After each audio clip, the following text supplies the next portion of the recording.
60 seconds and counting. We are go for Apollo 7 at this time.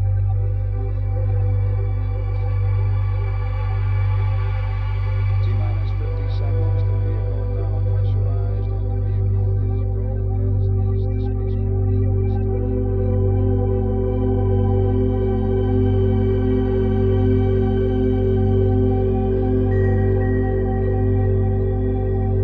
Our last speaker is an educator and disclosure project witness.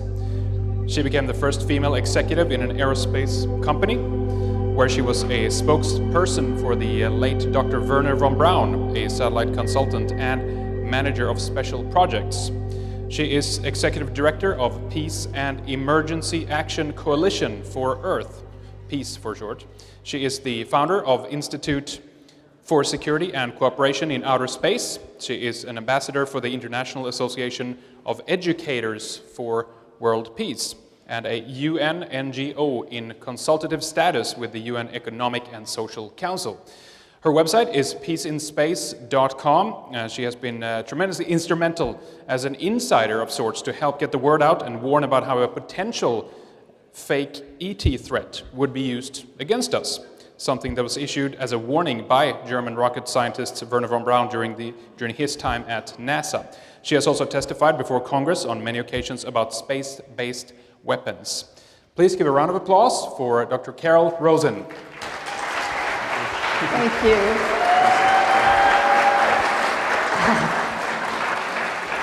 Thank you so much, and Bjorn, for inviting me to come, for all of you for sitting through all this. If you need to stand up and stretch in the middle, please just do it. I understand, or fan yourself. I know I'm not the only one having hot flashes up here. I have not got my slides, but to make sure that we don't have any kind of technical difficulties, I have my speech. Thank you for recycling. This is it. So, as some of you know, I have been on a very long journey to get here. I'm going to share with you in a short amount of time to try to speed up the process so we can catch up on time. A lot of information, most of it from my heart. I'm so appreciative for being here because I got to hear these speakers. You know, a lot of the conferences have mega conferences, and here's one at a time. These people have done the most amazing research. I had no idea, and I feel like kind of a snot because I didn't listen to most of them all these years. And I was also afraid to speak out because it's been very difficult, as you know, for people like me who have worked in the aerospace defense industry to tell the truth. And so I'm going to give you a little bit more of that today too. My focus has been mostly on strategy, on process. So thankfully, with all of the other speakers, the research has been done. And it's so intense that I hope you'll share with all your friends and those listening around the world streaming or on YouTube's, however you get this information. Don't miss even one of these speeches, because as you see, they paint a picture. And what to me that leads to is, how do we get out of this mess? Where do we go from here? There's a lady in the Netherlands that just set up a Facebook page for me, Rosin, Next Step. And that's what I'm thinking, because a lot of what we've been doing over the years has been observing what's going on, experiencing what's going on, and we've all had tremendous life experiences, some of us with live ETs in one way or another coming through the walls. I could never admit such a thing because I have to stay credible and not experience too much of the ridicule factor. So I'm going to share some messages for you as well in this talk. And what we've been presenting that's been my experience has been in kind of an earth-bound perspective. So how do we see it from a space perspective? And how do we fit that in to what's happening in the complex? And I define that complex as the military-industrial complex, but I add in military industry, laboratories, universities, intelligence communities, NASA and other international space agencies. There are many now around the world. And governments complex. And where can we, as individuals and as a group, have an impact and help change the situation? One of the things that I loved about this conference, and Catherine talked me into coming, thank you, Catherine, is because we had a meeting of speakers before, we have a meeting of speakers after, we have roundtables where you can ask questions, and then we're going to be staying here afterwards to have conversations with everyone to get your ideas and to figure out where we can network and connect and what we can do together. The follow-up to me, fortunes in the follow-up is the most important part of what's happening today, because in the issue that I've focused on, banning space-based weapons, which I'll explain more of, we only get one chance. And there's so much disinformation about this issue, so much research that some of which is great, some of which is just passed on through history, and then it gets quoted fact, fact, fact, except sometimes the facts are not quite the truth. Have you noticed? And so now we have one chance in history, literally in history, so we're it, to get a ban on space-based weapons. Can we do it? Yes, we can. And we can if we do it as individuals, again, and as a group as well, and as we reach out to the world community, because this is not a national USA issue. No, this is a global world issue, and more than that, it's a cosmic issue. And some of you who have been in contact know that there are cultures from other places who are here, visiting here. There's no question about it. And I want to add to this, and again, I'll go into this more, you have to get a grip on the fact that none of them are hostile. Because yes, some people have had experiences, bad, heard news, bad about other experiences. And we're taught, we are so carefully taught, that we have to have an enemy, or at least be afraid of one, or maybe they're going to be an enemy. In fact, von Braun, whom I'm going to talk about too, because many of you have asked me about my personal relationship and experience with him, the Nazi. You know, I have learned from him about a leapfrog technology, about a leapfrog strategy that's been taking place through history. And I've also learned the formula for how wars are caused and how we got to this place. And the answer to the big question, why are they keeping this secret? Why? I'm going to answer that one first. Yes, it's complex, and there are lots and lots of reasons underneath all of this, but the main one, and again, I'm coming out of being the first woman corporate manager of an aerospace company, a space and missile defense consultant. I've worked across the board and testified before the House and Senate, so I've been playing in that revolving door game. Why do they keep it a secret? The real reason is, and Richard and Joseph and many of the speakers have touched on this, to dominate and control everything and everyone on Earth and in space, from space. And you and I are alive at that very moment in time when that becomes possible. So the ground forces are being set up, called Missile Defense Global Protection System, all kinds of names for it. It was Strategic Defense Initiative when I got in on it, SDI. I changed that to Space Development Initiative so they could keep their logo, but they didn't buy that. So now we see that the whole ground-based weapon system is being put into place to control that space-based weapon system. And the tests that were just mentioned by Joseph Harp and all of that mind control technology, that's what caused me to resign from my job, by the way. My big cushy corporate job was when I heard the word psychotronic weapons. And now I'll get into von Braun a little bit, but know that this whole purpose of this secret is so that we can be distracted, lied to, lied about, presented with myths, legends, all kinds of disinformation and misinformation, sometimes intentional, sometimes unintentional, because it's so hard to discern for who's telling the truth and what to believe, isn't it? It sure was for me along the way, and I kept waking up until I got here. And then I went, oh my God, there's so much that's been done. The foundation is here of information. These are the best of the best presenting this information. Yeah, they really are. And so how do we move forward if in fact this is such a huge game? It is so well funded, and most of us are not. we're struggling. So thanks for paying to get here and for streaming or whatever you've done to help contribute to this event, because this is only the beginning of what I see as a whole new phase that's going to get us out of this mess. So, okay, I mentioned to you the leapfrog. Here's how one of the formulas works in the aerospace defense military industrial part of the complex. They have to, in fact, think this way. Maybe they have weapons over here.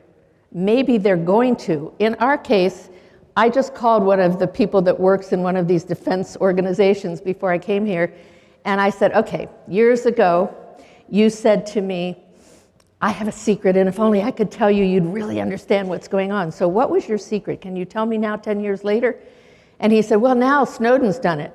If we talked about the NRO or any of those organizations, we would be put in jail when we worked in those industries. Okay, so what's the next one? And he started to go into, well, what if, ready for this? North Korea or Iran or one of these other smaller countries puts weapons in space first. And there goes the beginning of the next phase of the leapfrog. They might have the technology, they might use it. Okay, we have to consider that they do have it. Okay, if they do have it, let's just proceed ahead like they do have it. Now we have to get it, but they're going to know that we're going to get this technology, so we have to get a better one.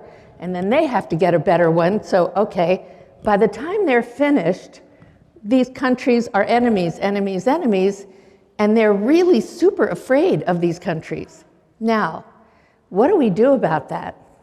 I'm going to tell you, because it all leans towards the international cooperation and things that are going on that we haven't talked about here yet, but I will, how the world is coming together, whether those people who want to do that leapfrog formula or not, and that is also happening simultaneously, and simultaneously to us bringing out the issue of the UFO issue, which is real, obviously, and it is one of the main secrets being kept because of, how many of you saw the Disclosure Project and the last card? Okay, if you haven't, please go to Disclosure Project on YouTube, and if you can't do that, part of the other formula was when I first in '74 got into the industry, I'll just tell you this quickly because a few people have seen it, this part of the formula that I experienced was, I get into the aerospace industry. I've been a school teacher, elementary school teacher before that. Now I'm an aerospace executive moving up. They need women to be moved up the corporate ranks, and my legs, that's how I got that job. So now I get into this position, and the Russians are the threat. The next threat, and I'm going to just speed this and do an overview. The next enemy that we're going to say we need space-based weapons against are the third world countries or nations of concern. Speeding up a little bit. Then we need them for asteroids. I didn't say in the Disclosure Project, but one of the reasons will be that we need space-based weapons to protect our assets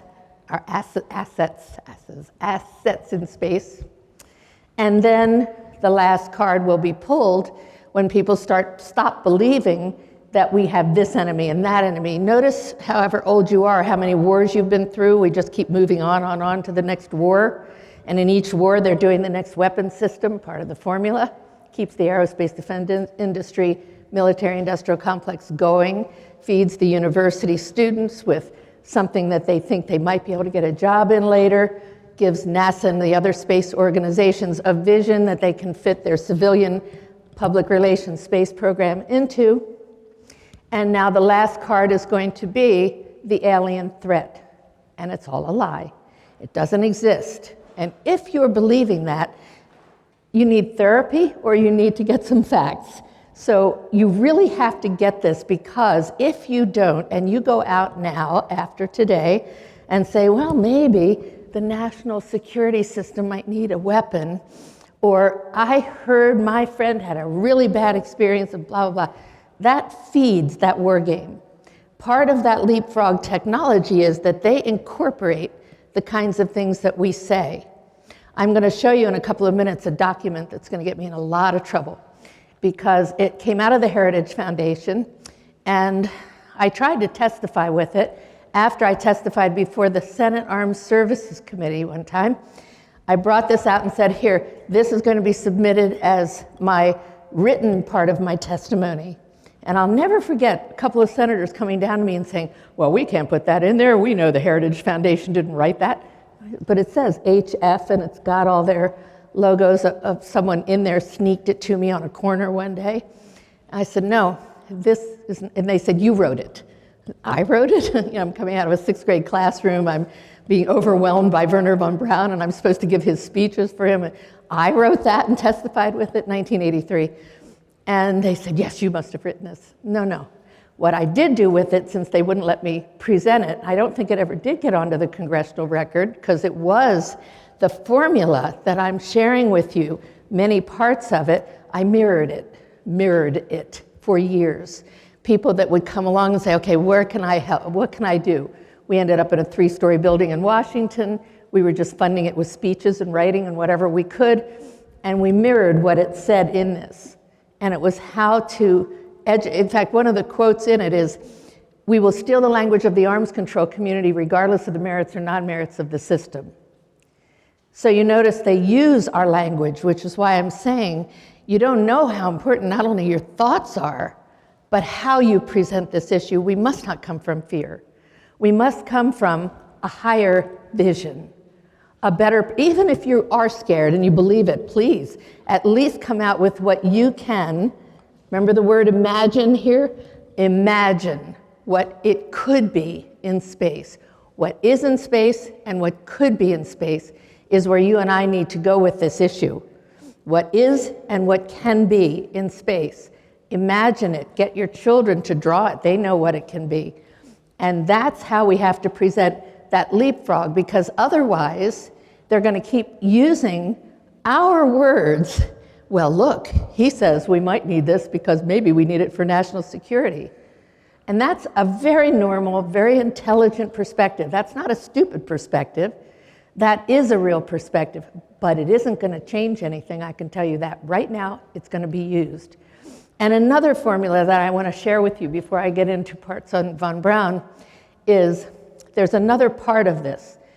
Here's one of the reasons why war keeps happening, why they keep doing this one after another, and all the suffering and destruction and all the things that are not getting paid attention to. And I don't want to get into all the dark parts because you know the problems on this planet.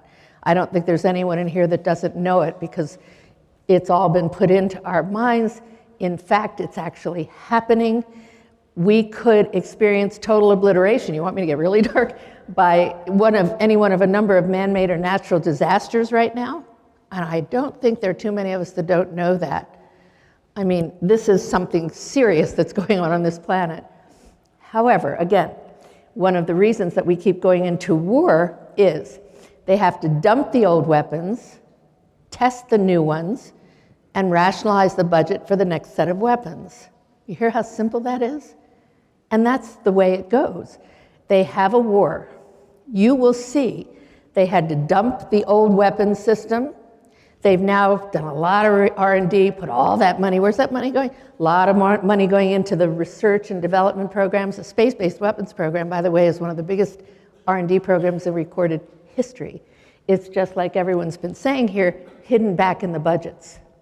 But it's out there. My job at TRW was hidden. I was told if I talked about the MX missile, they would deny that I even worked on it. So maybe you can't even find me. You can't find me on Wikipedia anymore. I got erased. You know, the thing that we thought was an encyclopedia that's all manipulated. Anybody can go in and put your biography up, then criticize it, then wave you out. This happened to a lot of people, not just me. But they can manipulate you. They can erase you. They can threaten you. They can mind control you. And then where do we get our information from but the media? So the military-industrial complex and all of that also includes the media. And then they actually track this formula. They show us how they go into the war scene. They show us, we're not too aware of this, most of us. This weapon system was just dumped. Now they've come up with the next weapon system that they just funded, researched and developed. They can now launch into space under the guise of calling it merely research, but they can deploy something into space under merely research. And no, there are not any space-based weapons. I'm not talking about weapons launched from the ground, coming up and coming down. No, I'm talking about weapons that can be based on celestial bodies, on craft, based permanently in space. There are no space-based weapons in spite of the rumors, in spite of the stories. Yes, you have videos and they can be interpreted many, many different ways. And one of the problems with that formula, dump the old weapons, test the new one, and rationalize the budgets for the next set of weapons, is that the perception and the interpretation of the information that gets out there is, I think, what's gotten to most of us. How do we interpret this information that we're hearing? How do we perceive it? And then, how do we discern for what the truth is? Because how can you believe me? Who am I that you should believe? But I am going to tell you the truth all the way through this. I always have, and most of you who know me know that. And it's a great risk, as some of the speakers have said. I won't go into my personal story, but I can tell you I have learned the hard way about the risk of doing this truth-telling bit. And I'm ready to quit. But I think none of us can quit right now. I think if we're not depressed, you ought to be in therapy. And I think we actually have to keep going with everything we've got right now, because those are the main formulas. And again, very important to know that the seize the high ground is the theme of the Defense Guidance Plan from back in the 40s, 50s. You can look up if it's still on the internet. If it isn't, contact me and I will send it to you. The Vision 2020 came out of the Air Force. On almost every page it says domination and control, full spectrum domination and control, beautifully colored. And it is astonishing that they put that out there, because it really gave some of us in the industry a reason to be cheering. Boy, that means bigger budgets, that means more money. My expense account, whew, I could be making so much money right now. And it's just what is. Now, Von Braun. How did I get into this? One minute I was teaching elementary school, and we launched our classroom into outer space, communicated with world leaders. It was a writing lesson in a very low socioeconomic area. They were looking for a woman in the days of EEOC, equal opportunity, to be pushed up the corporate ranks of industry. And my little article appeared in the newspaper. A parent put it in, students studying on Spaceship Earth. And people were writing to Fairchild Industries, where Wernher von Braun, the father of rocketry, escaped from Nazi Peenemünde Hitler, was now vice president. Some of you know he took over NASA, he developed the space program. Some people are going, oh no, the Nazis, including me. I was invited up to Fairchild Industries to meet him because my article was causing teachers to write to Fairchild Industries, aerospace company, with von Braun there, saying, can we communicate? Can we be pen pals with your kids in space? And of course, it was all our classroom. When you walked in the door, you were decontaminated at the door with a hairdryer because you were a UFO, and we didn't know what you had going on with you. So then it went on from there. I got sent into Wernher von Braun's office for a 10-minute meeting that lasted for over a couple of hours. And he said, you will come to Fairchild. You will be here in 3 weeks. And I said, oh no, teachers don't quit until July. This is February '74.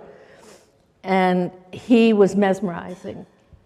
Now I'm going to tell you a little bit about him, because I asked a lot of people here what you wanted to hear from me, because my background goes across the board on this stuff. And what he was an extraordinary, loving, gentle, kind of little boy scientist, excited about going into space.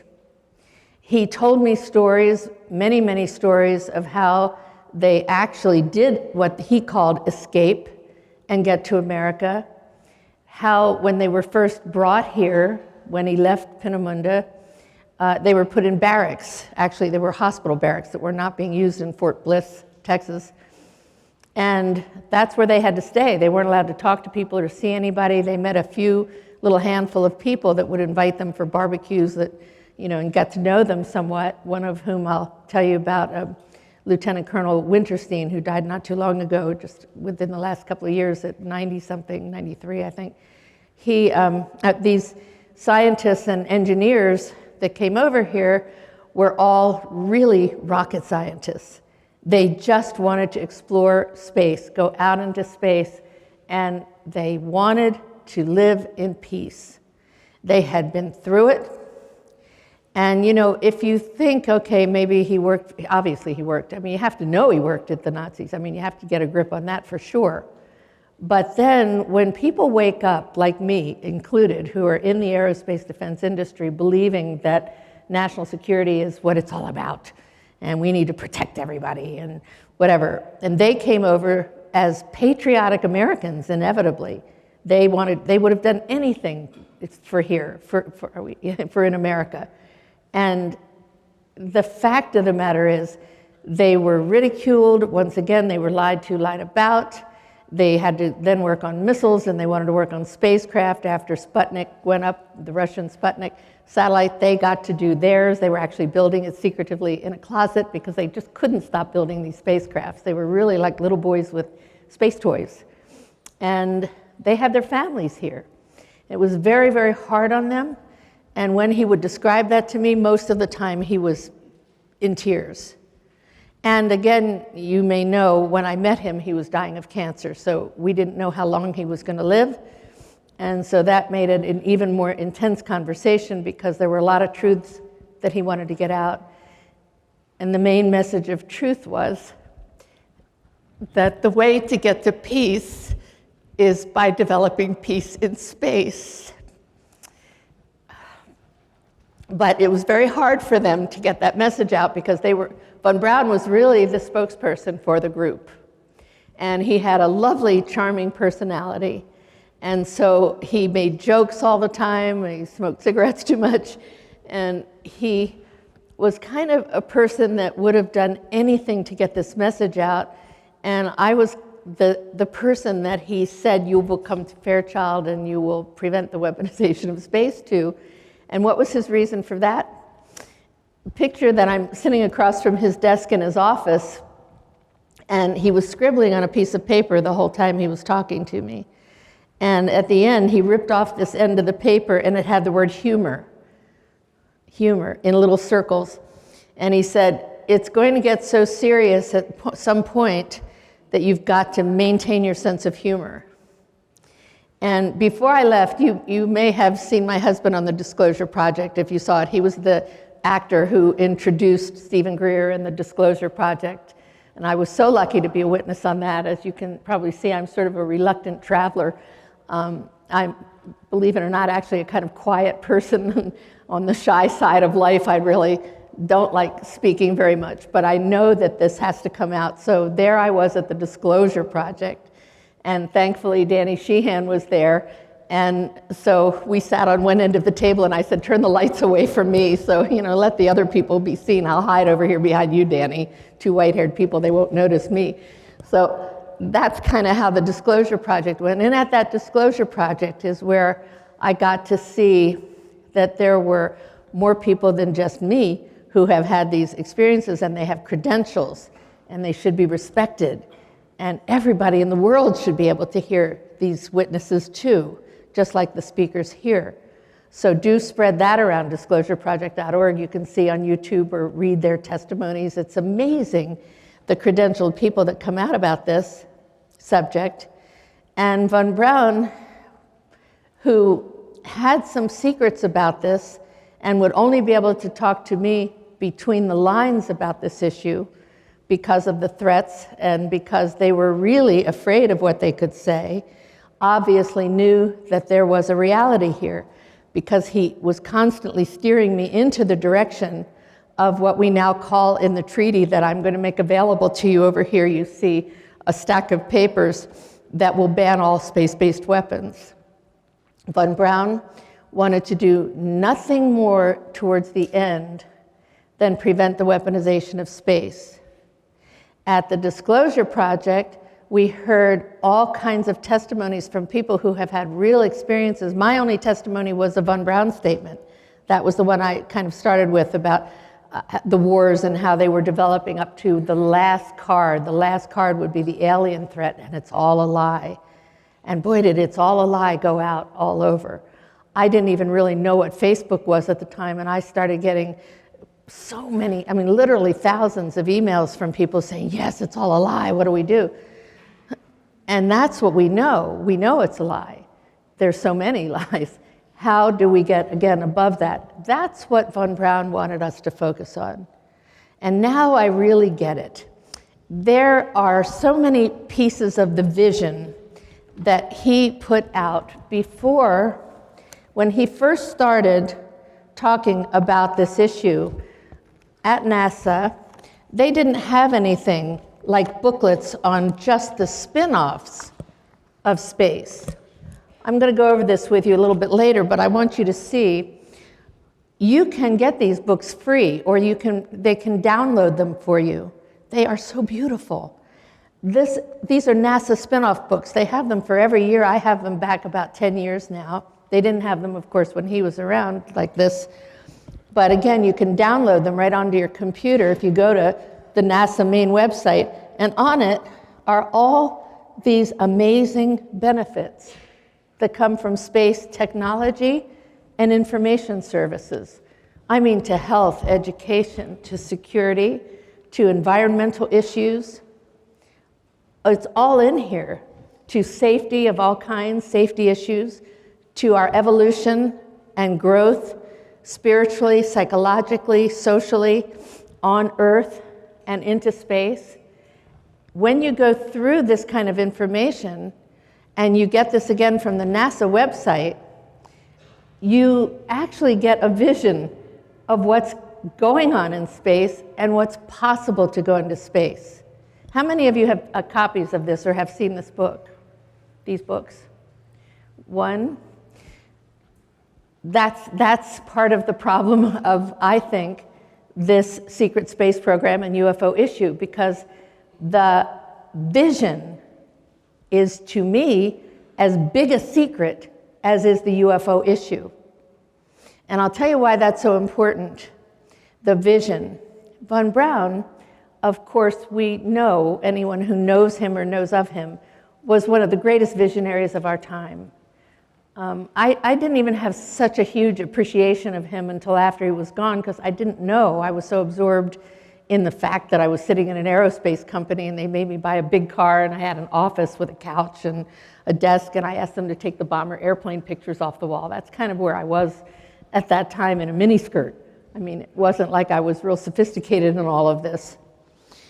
But von Braun was constantly talking about what there could be in outer space. And why was he talking about that? Just because he was a rocket scientist interested in going into space? No. I'll tell you why, and this is the most profound part of it. What is the program that can replace the war program that is causing the secret space program to exist? What can possibly replace the war program that's big enough, grand enough, that has enough money involved, enough jobs and profits, enough products and services that come out of it? What is the biggest program that could remove that fear factor, allow us to rise above it and see how the world is actually wanting to come together, and in many parts of the world it is? It's the space program. It is the space program. And what's the hint? That's where the aerospace industry and the military complex is going. Whether we like it or not, obviously, they are headed for outer space. And I want you to picture the Earth surrounded by weapons. Okay? You can already see pictures of hundreds of thousands of pieces of space junk that are possibly going to close us in or cause a catastrophe if they hits one of our satellites, or a series of satellites that would be connected, that could cause complete blackout, no communication, no transportation, no food deliveries, no water, no migration, nothing. Imagine, we can see that picture, but not many people picture the Earth surrounded by weapon systems. And in space, 22,300 miles above the Earth, geosynchronous orbit, 3 weapon systems at that orbit hit the footprint of the entire planet. I mean, we have to get a ban on space-based weapons. Those who can get this, we really have to do this. And we better do it fast, because they're speeding up that program. It's accelerating unlike anything even I could imagine, and I've been tracking this for 40 years. By the way, this day, a couple of days from now, was the exact day that I gave my first speech for Von Braun, 40 years ago. Just dawned on me. I was going to speak, I'll digress for a second here, to the National Education Association conference in McCormick Hall in Chicago, 18,000 people. And the only other speech I had given before was about mustard being squirted in the cafeteria. I've told this story before, and I had to rehearse that the night before in a mirror, you know. And so now I'm going to speak to 18,000 people. And what was that about? It was a live satellite demonstration. Now we're reaching out all over the world that people can stream in on this, right? But then this had not been done before. So we had the Fiji Islands, we had a few little countries and a couple of people in different places in the States plugged into this. And he couldn't go. Oh, this is really amazing. He couldn't, what's amazing is that he transmitted the speech into my left ear from a distance. He couldn't go, he was too ill. And just like I'm talking to you, if I turn around, you can still hear me. I can hear him in my left ear. And I'm at the podium with pink index cards because he gave me some notes that I was to read out of a book, and the light went out on the podium and I couldn't see them. And he came in. How he knew I was there, I have no idea. I think someone was supposed to call him and say, it's okay, she's here, she made it, she's at the podium. And I think that's what happened. And there he was, saying things like, say what I'm going to say. CU band this, K band that. I had no idea what I was saying, but I could hear him so clearly in my ear. Later, he told me, and I was, by the way, introducing the first live satellite demonstration to educators. And I also had to explain to the educators that satellites were not going to take over their jobs. This was in a day when, as educators, we thought technology was going to take over our jobs. They wouldn't need us anymore. So this was an amazing experience. But listen, one of the reasons that he was doing it that way to me, although there was no phone anyway, was to tell me, he told me later, what psychotronic meant. How do you move a beam so that it could control people? How does that work? Well, I don't know how my car works when I turn on the car, but I still don't know how that works either. But he tried to explain it to me. I'm not technical enough, but he did it. And he could communicate with me from a distance. So you hear people say mind control is happening, believe it. But no, it's earthbound. Now imagine it 22,300 miles above the earth with some sort of weapons technology hitting the whole footprint of the earth with the goal of full spectrum dominance, to dominate how we think, how we act as an individual, as a group, whether we're sick, whether we're well, as an individual or a group. I don't mean to exactly put the fear of that into us. I just want us to be aware of what's going on here. That made me give up my cushy little job and then have some experiences along the way where I was told not to talk about this sort of thing. And it's really important right now because it's starting to happen. And the rumors are, a lot of rumors, as you've heard, oh, they're already fighting in space, already weapons in space, whatever. Even if there were space-based weapons, we have a treaty here that I'll go over very briefly so you can take it home and look at it, that will ban all space-based weapons. Now I'm going to slide into this, and I'm going to jump around a little bit. Excuse me, I was sort of a Buckminster Fuller protege, and he was all over the place, but he always had a through line of action. That's what he told me. So I kind of speak that way. One of the things that I want to mention to you is that a good piece of news, a great piece of news in the middle of all this. Just last week, now keeping in mind there are many of us that have been trying to figure out how to end the arms race and disarm or whatever. We're not going to disarm yet, but we do have a way of putting a lid on the whole weapons industry and transforming it now, like I said, into a space industry. Here's the good news. About a week ago, a little bit more than that, the Russians and the Chinese came out with a statement that they want to update their Treaty of 2008 to prevent the weaponization of outer space. They've said it, it's not in our news, it's in alternative news, yes. Yes, and one of our assignments, by the way, is going to be to communicate with those world leaders to get them to look at the complete treaty that a group of us have been working on for many, many decades now, because they want to update their treaty that they proposed in the conference committee at the UN. Yeah, the UN has its flaws, but that's where they put these treaties now, and this is where the agreements, we're going to use this as a tool, again, rising above the bad parts that we know about, and let's use everything we've got to make this work. They have the opportunity now to ban space-based weapons, and Argentina, of all countries, has come out with the statement, well, we're not going to be first to put weapons in space, that's the beginning.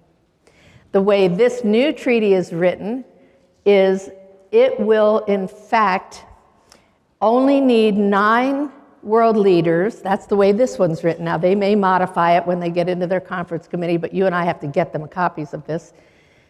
This treaty requires only 9, the number of completion metaphysically, 9 leaders to sign and ratify, which means then they take it back to their Congress or Parliament, whatever's in their country. They sign and ratify it, they send it to the UN Secretary General. This is our plan that shortcuts the usual process through the UN that often doesn't work. They send it to the Secretary General, who is the treaty depositary, that's what it's called, and then the Secretary General announces this is now world law. We have banned space-based weapons. Simple. We're going to keep everything so simple now because complex is the right word for what's going on, isn't it? It is so complex. I mean, if you really listen to all these speakers, it can sound complex, but they've made it so simple here. And I'm just going to add on another layer to it. This simple ban on space-based weapons, no matter what you think about this issue, has got to happen. And now I'm going to add on another piece of this news. Some of us have been told, and you may be among the people who are told, that when we can confirm that the human species has evolved enough, the cosmic cultures, I call them, ETs, cosmic cultures, will come in and land. They just have to know we're not going to be shooting them down and we're not going to have our little games that we play, war games going on. And this is going to put a lid on that war industry, but not to stop it. Have you ever tried to stand in front of the Pentagon, stop, you know, it ain't going to happen. They're just not going to stop. It's a good thing to do. It makes us feel good. We're doing something.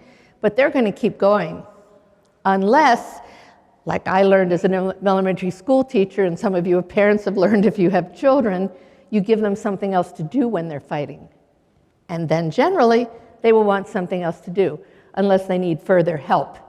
Right now, if they need further help, I'm kind of walking away from toxic negatives. That's just my pattern right now. I just want to know who the people are that want to help make a change happen. So the change is not to stop the weaponization of space or to stop anything. It is to transform it, to evolve it. Allow an Aikido. You know what Aikido, the martial arts is? You kind of go with the flow. You don't fight. You go with the flow of the energy. That's what we're doing. That's the only way. You can't, it doesn't work, you may have learned, to confront when you're getting a divorce or you're trying to change something. It just doesn't work. It's too negative. It's making us sick. And we need to get well. We need to come from a love place, for lack of a better way of saying it, a love energy, a love frequency.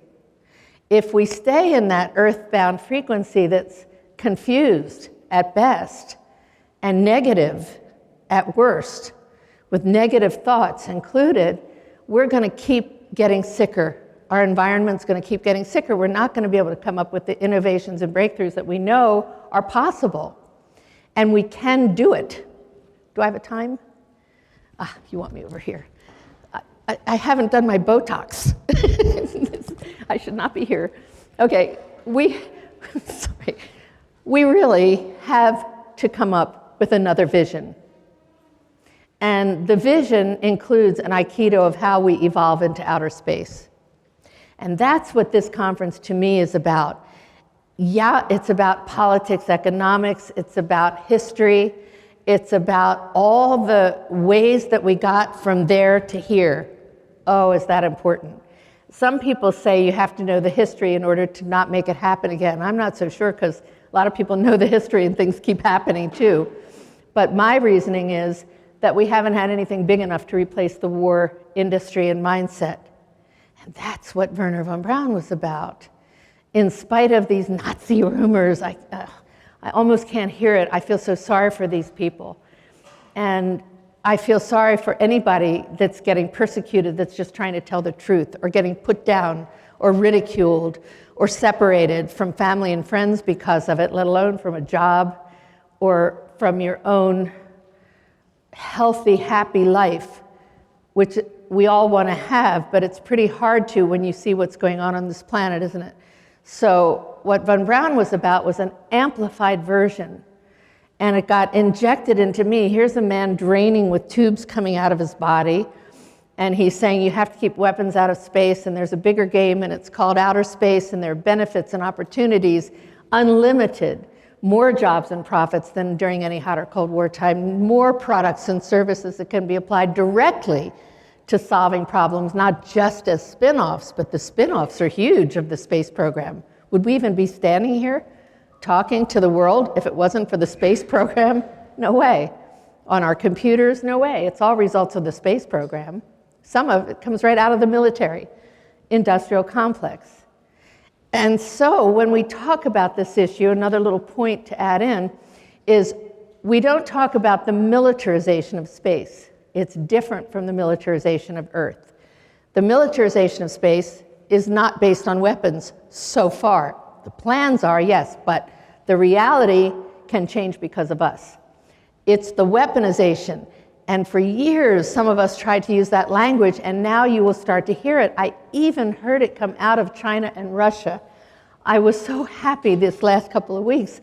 I can almost not share the happiness with you because there's so much sadness in me too about what's going on the planet. Why do I do this? Each of us have our reasons for being here today and for focusing on this issue.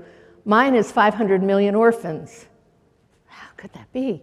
When I started looking at this issue when I was a school teacher, we heard 50,000 orphans. And I thought, how are they going to find homes for 50,000 orphans? They're going to need therapy. They're going to need help. Orphans? Now, the UN, a couple of years ago, even said what they know about is hundreds of millions of orphans. Can you imagine what these children must be feeling and thinking and how they're being raised? I mean, talk about the problems that we're about to have unless we jump in and take care of these children. And my other reason is the other, I call them animals, the other animals, because we are. What about what's going on with the animals, you know? I mean, we're destroying the environment, the animals, the water. We're 2/3 water, and now look at the radiation. I'm in Oregon. You're here in California. I hope you're not eating fish. I mean, how sad is this? So one of the things that we're going to get out of not just the spin-offs and the opportunities and benefits for the whole world by ending the war industry and transforming it into a space industry, the von Braun vision is we're going to have contact. And I can only promise you that what I have been told is that they will come in if there are two barometers met. One, we ban all space-based weapons. That's what's doable.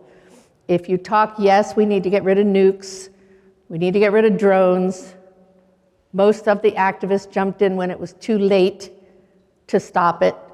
And if you look at how many there are and what they're doing right now, it is so horrible. But we can prevent the basing of weapons in space and on celestial bodies, on crafts, on the farms, schools, hotels, labs, whatever they start to build in space on asteroids. If they're going to mine the asteroids, they're going to mine the asteroids. Then we have to make sure that that weapon, and they have now committed in both Russia and the United States and other countries billions of dollars already to mine the asteroids. Okay, we cannot be too late on this issue of the UFO issue, because we have been told that these cosmic cultures will come in, and then can you imagine the solutions that we'll learn about from beings that have come this distance, that are not here to intervene, they are not going to intervene, they're not here to dominate and control us, they're not here to steal our ovaries and resources. That is not what they're here for. They too have evolved. That's part of your message. And now we must. And this is a barometer. One of the barometers I mentioned is to ban all space-based weapons. The other one is to not set off a nuclear bomb. And that could happen. And why would it happen?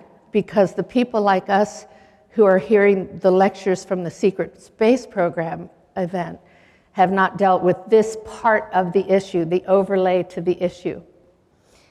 And so we have this opportunity right now. Now, I mentioned to you that the Russians and Chinese have now agreed to work on their treaty to ban weapons from space. Here, I have something else that I want to share with you. On June 10th, there was a meeting, actually after that too, in Bolivia, where 133 nations of the G77, there were 30 heads of states there. How many of you heard about that meeting? Good. Then what you heard is that they're coming together to form their version of a new world order. So 2/3 of the countries on the planet don't want weapons in space. They don't want war anymore. They want an order that will help feed the poor, provide sustainable living in their countries. Poverty was a big issue. Environment is, of course, a big issue there. And now I want to ask you, how many of you know about the Treaty of Tlatelolco, about a ban on nuclear weapons? Do you know about a ban on nuclear weapons? Nobody. This is very, nobody. Years ago, all the countries of Latin America and the Caribbean signed a treaty to ban all nuclear weapons from their countries. The Treaty of Tlatelolco, we heard nothing about this. They have banned nuclear weapons from their boundaries. It's a real treaty. Isn't that astonishing that we never heard about that? Talk about secrets. Now, if weapons are put into space, that could make that treaty null and void. So we know we're going to get those countries when they hear about this need to ban, to prevent the weaponization of space treaty on board. So this is part of the secret. I think one of the biggest secrets of the space program is that the world is coming together, and we don't even know about it.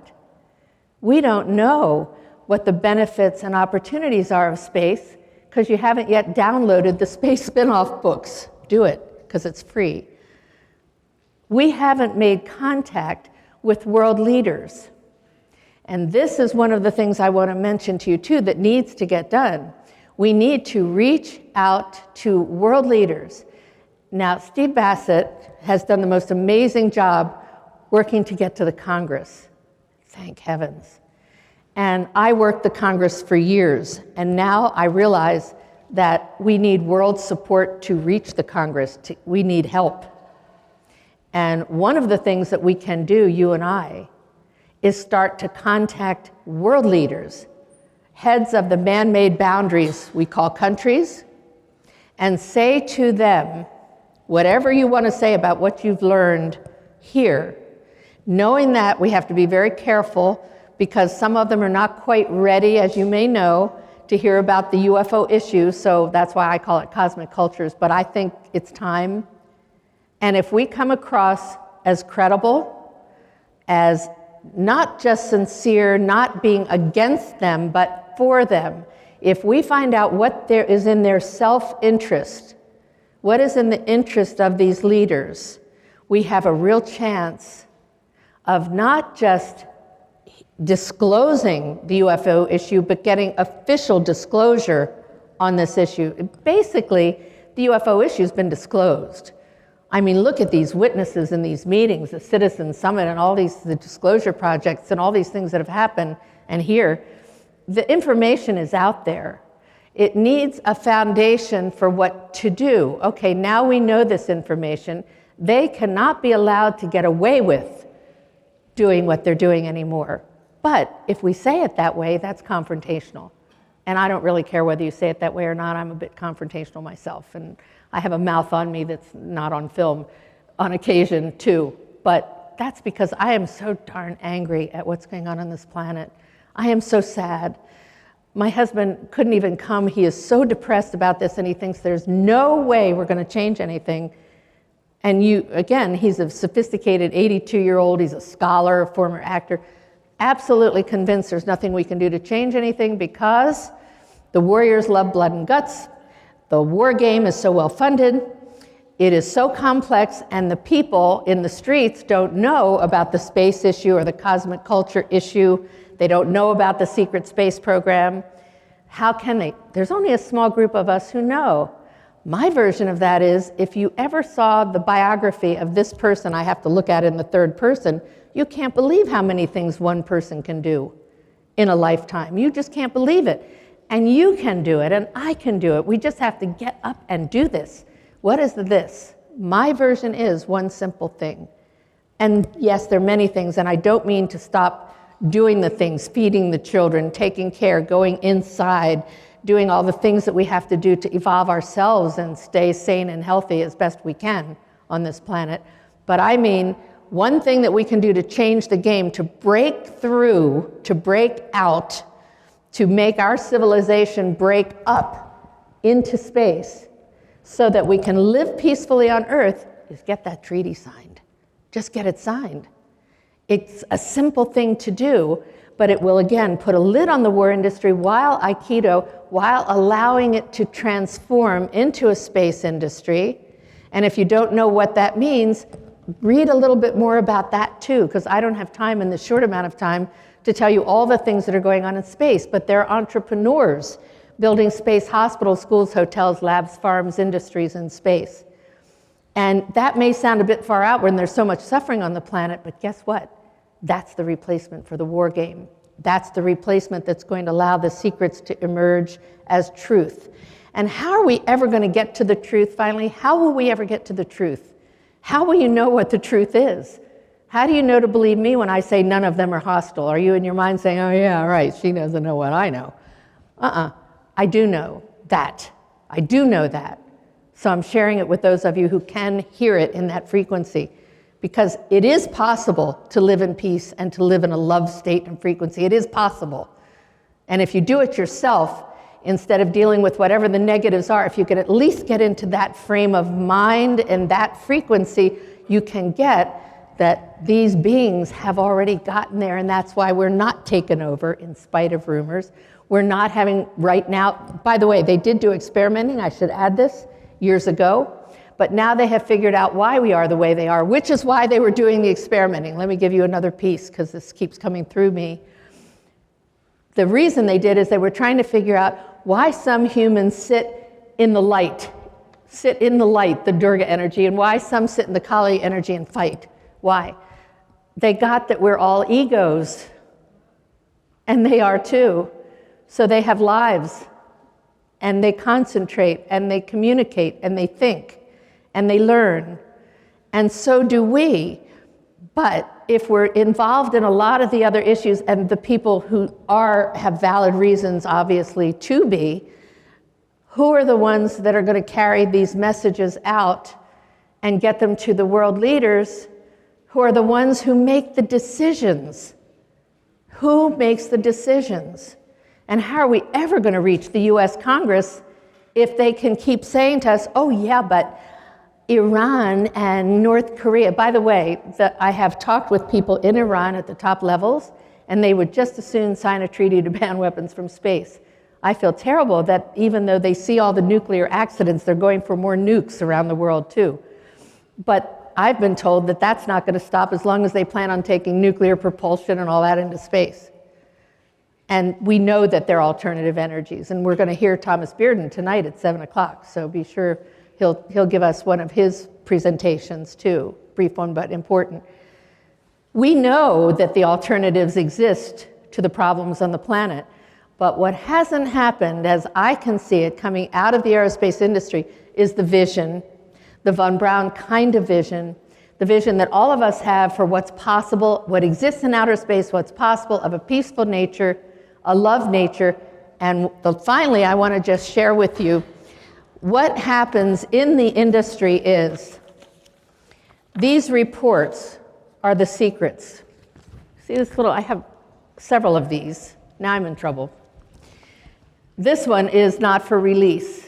Anybody want to read it? I will leave it right here for everyone to read. This, I'm going to publish some of this. I don't know how I'm going to do it yet, but for whoever might be in the audience to try to stop me, bring it on, because I'm going to get this home with me. And this one too. This one is from Oppenheimer himself about celestials. This says top secret on it that someone slipped to me. I don't know if it's in any of the books because I haven't read UFO books, I'm sorry to say, but it's because I wanted to come from my experience and not be tainted by other ones so I can share with you a truth that I know. But this one did come to me, and it's very interesting because he's talking about international cooperation with extraterrestrial beings, Oppenheimer. So a lot of people have evolved. The ETs have evolved. The von Brauns, the scientists of the world, one by one, some of them are evolving. Some of them you're still going to hear talking about weapons and the negative side of the positive vision. That's okay. Take out of it, I urge you, take out of it the positive parts of what people are saying. Build a scenario for yourself to write letters. Pick up a copy of this drafted treaty, which now I'll tell you I worked on with Edgar Mitchell, whom I've been working with for about 40 years. We wrote a book, by the way, that was stopped a few years ago. We got 29 of the exact same rejection letter. That was kind of interesting. So we're going to update that. He's going to Geneva next week. He's doing much better, as you may know, health-wise. So he's going on a speaking tour, a very tight speaking tour in Geneva, to Switzerland, obviously. And he worked on this. So did Paul Hellyer, the former Minister of Defense of Canada. So did Abe Krieger, who was 37 years at Boeing, working on everything from the SDI to many spacecrafts and projects. Will Miller, Commander retired Will Miller, who was a military advisor to Dr. Stephen Greer, Leslie Kean, some of the witnesses also with the Disclosure Project. He's wonderful, Will Miller.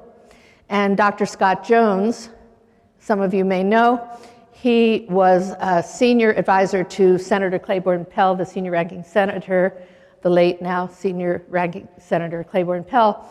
And he also was retired commander, Dr. Scott Jones. He also founded, talk about evolution, from his military background, which was an intelligence background, which was quite intense.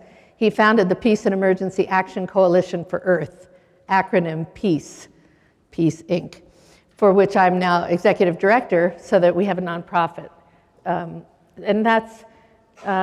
then it also has input from people all around the world. This treaty that you're going to read incorporates the best of, and I won't take time to list them, all the former, current, and proposed treaties that are relevant to outer space. It incorporates the best of all that language in here. It's a real educational piece. And it has been worked on from lawyers back years ago to Eileen Galloway, who was the one who helped form NASA, the lawyer, she's now deceased, to many legal people, scientists, engineers, business people, across the board, educators, professors included, researchers, helped put this together over the years. And this is based on that 2008 proposed China-Russia treaty. Amazing that of all things, they have come out with this statement, although we do have contacts in China and Russia working on this. I hope we're having an impact in there. They have agreed to updating their 2008 treaty, for which this is the foundation, or the foundation of it is this treaty, and then this has been embellished with some of the main messages. Now, the one that you're getting is one little version behind, because what we've done in the new one that we're about to send out, and it will be on the website, peaceinspace.com. It will be posted if it's not already, the webmasters in Australia. This title, the Outer Space Security and Development Treaty, was our working title, because we didn't want to steal the name of a title of another treaty, the Russia-China one. But now that it is, we're going to change that. And we added a sentence about stopping the violence and making this a peaceful treaty instead of causing more violence. There's another sentence that will be on this bottom paragraph, but the basics are all in this copy that I've sent to you. This was just changed in the last couple of days because we just got the word about the Russia and China agreeing to update this treaty. And they have, I want to add, they have called on everyone to send them ideas and suggestions. When have you ever heard that from a world leader? What? So do it.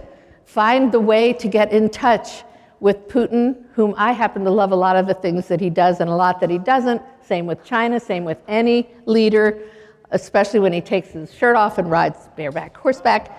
You know, I mean, get real. These are real people. At least if you saw, by the way, in the opening ceremony and the closing ceremony of the Olympics, which had the full message of peace on earth and peace in space from beginning to end of the Olympics in the shows. If you didn't see them in there on YouTube, it's amazing. From opera to ballet, they brought in the arts, which all of us must do because that's how we communicate around the world too, with no language, no boundaries. This is what this treaty is about. It's about what Rusty Schweikert, some of the astronauts have said, I see the Earth with no frames, no boundaries, just the geographical ones. Well, okay. We have man-made boundaries. We're going to respect them. We can respect the world leaders. Get your information. I think I don't want to go too much over time here, but we have, here I have, by the way, if anyone's interested, a stack I have of Von Braun speeches, if anybody wants to look at them, that from 74 to 77, I had the great opportunity of working with him to get this vision injected into me, that I hope I've shared with you, because the message is, and it's so important, we can have peace on earth through peace in space. Thank you. Thank you.